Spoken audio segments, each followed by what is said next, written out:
오늘 아침에는 고침받은 벙어리라고 하는 제목으로 함께 은혜를 나누고자 합니다. 성경을 보게 되면 귀신에 사로잡힌 중풍병자나 소경이나 벙어리가 된 사람들이 자주 등장합니다. 이것은 자연적인 질병으로 불구가 된 사람들을 말하는 것인데, 모든 경우에 다 그런 것은 아니지만은 어떤 경우에는 그 질병이 발생되게 된 원인이 귀신의 역사 때문인 경우도 있음을 보게 되는데, 바로 오늘 본문의 경우가 그러합니다.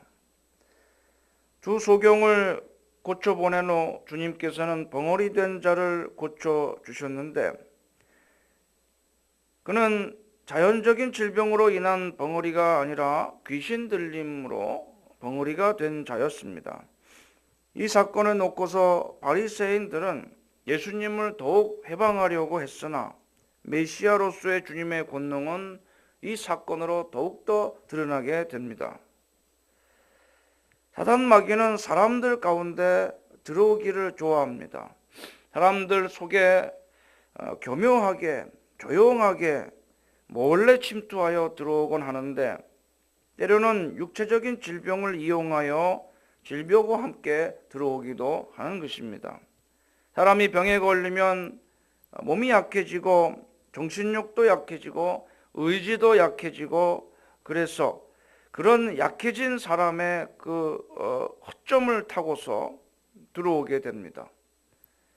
질병에 걸리면 사람들은 생각과 마음이 침체됩니다. 또 마음이 부정적으로 변하게 되는데, 바로 이러한 틈을 이용해서 귀신은 질병 가운데 몰래 들어와서 그 질병 뒤에 숨어서 자신의 그 존재를 감춥니다.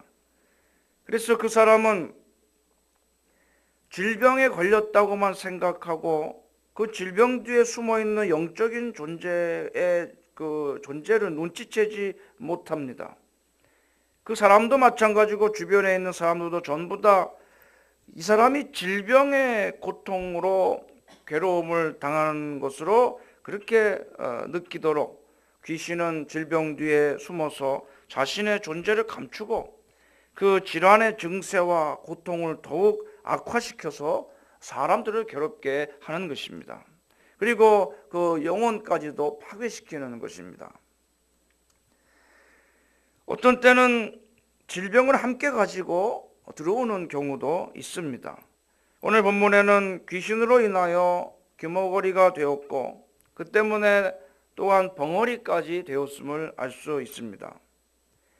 귀가 먹어 듣지 못하게 되므로 그 말하는 발음이 부정확하게 되어서 말을 알아들을 수 없게 되거나, 그래서 벙어리가 되는 경우도 있고, 또 귀머거리가 되어 말을 배울 수가 없어가지고 말을 배우지 못해서 말을 못하는 벙어리가 되는 경우도 있습니다. 그러나 영적인 의미에서도 벙어리가 있습니다. 영적인 의미에서의 벙어리라는 것은 하나님께 자신의 죄를 고백하지 못하는 자, 기도하지 못하는 자가 바로 영적인 의미에서의 벙어리라고 할 수 있습니다. 그러면 왜 영적인 벙어리가 되어집니까?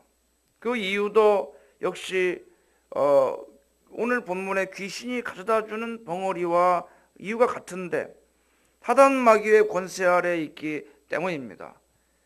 사단 마귀의 권세 아래에 있기 때문에 하나님의 음성을 들을 수가 없고, 영적인 눈과 귀가 먹어서 당연히 하나님께 죄를 회개하고 기도하는 것은 할 수 없는 상태에 놓여 있게 되는 것입니다. 이것이 영적인 벙어리인데, 우리는 이런 것을 더욱더 경계해야 하는 것입니다.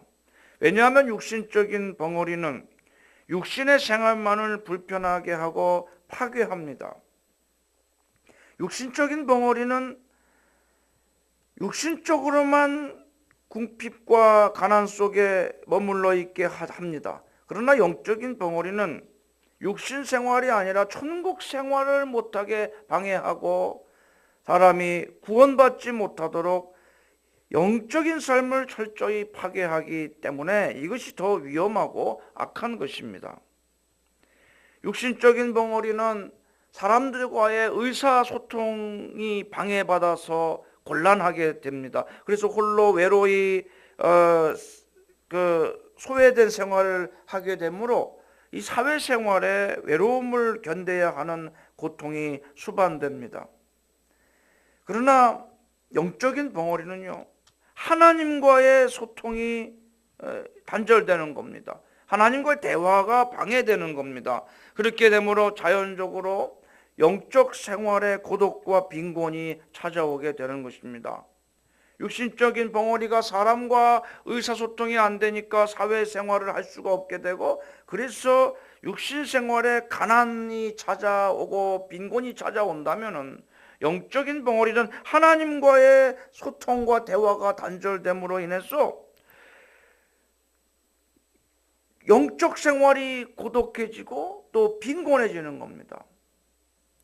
사람들과 대화가 되고 소통이 되어 일하고 돈을 버는데 그게 안 되니까 육신의 벙어리는 가난할 수밖에 없어요. 영적인 벙어리는 하나님과 대화가 안 통하고 소통이 안 되니까 하나님으로부터 은혜를 받아야지만이 영적인 풍요로운 생활을 하게 되는데, 은혜를 못 받기 때문에 영적으로 가난하게 된다는 것입니다.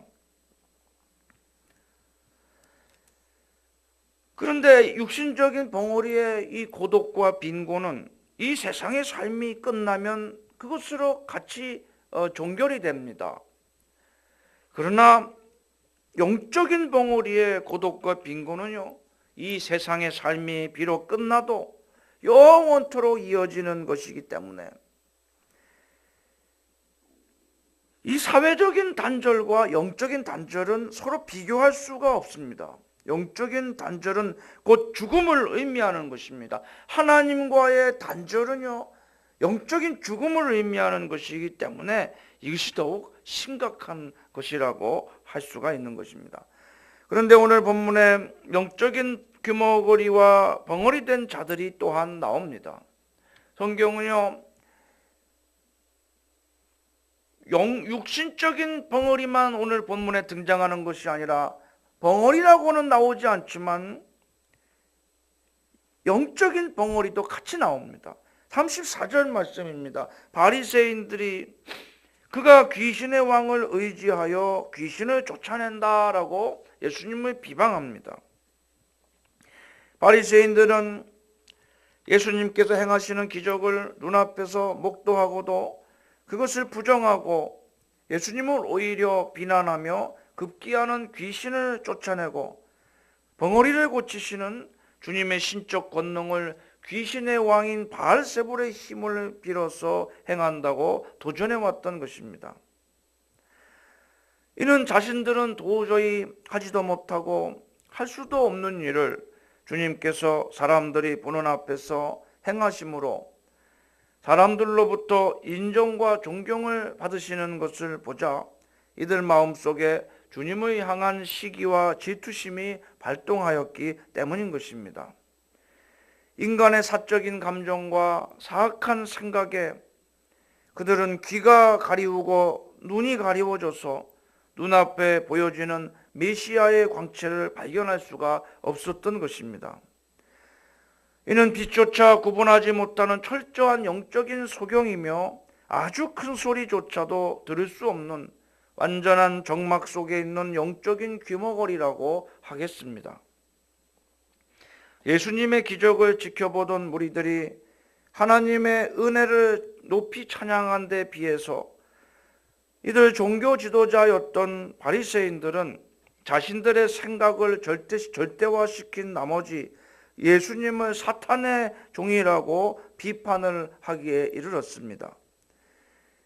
이와 같이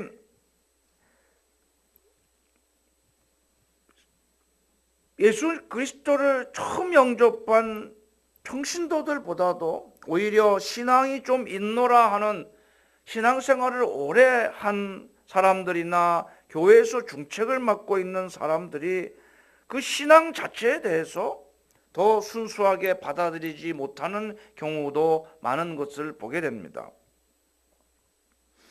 어떤 교회에서 청년부에서 그 성경 공부를 하다가 이런 가정하에서 어떻게 하겠느냐 하는 것을 나눴습니다. 어떤 거냐면 그 배를 타고 항해하는 도중에 풍랑을 만났습니다. 풍랑을 만났다는 전제하에 이제 자신의 귀중품들을 바다에 하나하나 내던져야 되는데 다 던져버리고 최후에 한 가지만, 딱 두 가지만 남길 수, 왼손 오른손 이렇게 두 가지만 남길 수 있다면 무엇을 남겨두겠는가 하는 질문이었습니다. 목사님과 그 지도 목사님과 청년부 회원들이 이걸 나누고 있었는데 거의 모든 청년이 하나님 또는 성경책을 남겨놓겠다라고 그렇게 대답을 했습니다.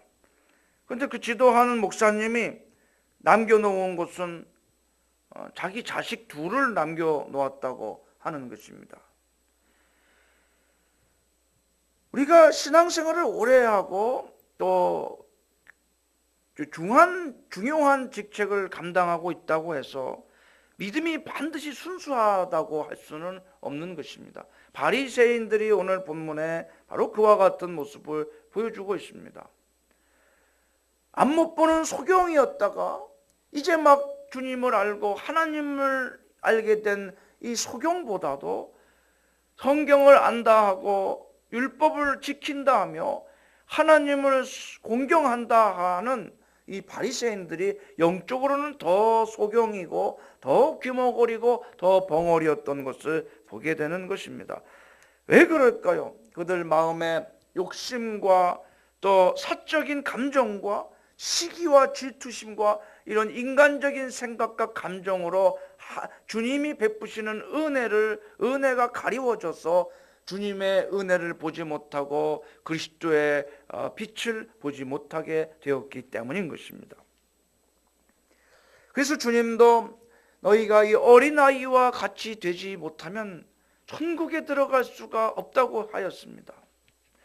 그러므로 우리들도 바리새인들과 같은 시기심이나 욕심 같은 감정에 영역을 잃어버리고 영적인 분별력마저 상실하는 어리석음을 범치 말고 하나님의 광채를 보며 늘 하나님께 영광 돌리며 나아가는 영적인 그리스도인들이 다 되어야 하겠습니다.